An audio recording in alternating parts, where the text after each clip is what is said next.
I guess like going back to the first slides, Sure, thinking about like podcasts and stuff, like sure.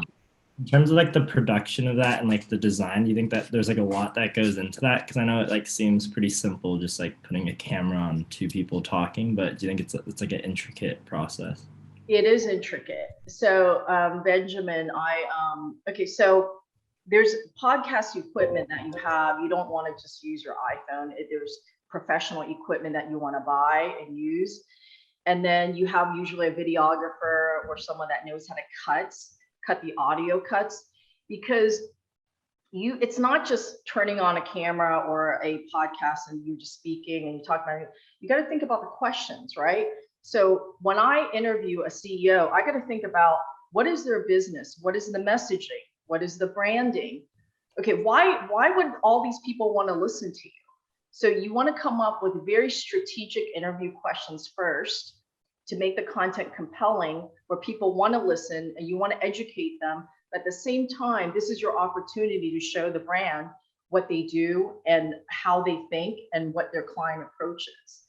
Then after the podcast, this is where the heavy work does. You know, the heavy work becomes you create. So what we do is we create graphics around all these podcasts and their cuts. There's the full interview. Usually I personally go through and edit and cut out, let's say 30 seconds to a minute of different podcast cuts. Then we promote it all in social media.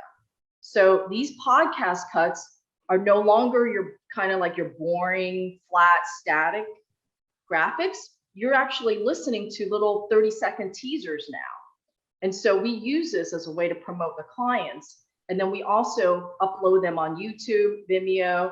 There's about 12 other podcast platforms that you can upload. And all of this drives the Google index. So when you type in, let's say sushi restaurant, Carlsbad, right? All these search results, you might see a couple podcasts and videos about the sushi restaurant. That's awesome. You know, I mean, that's an amazing promotion to have already on organic search. So the podcast process is more extensive than what people see from the face value. If you really understand what your end goal is, that's my production cycle.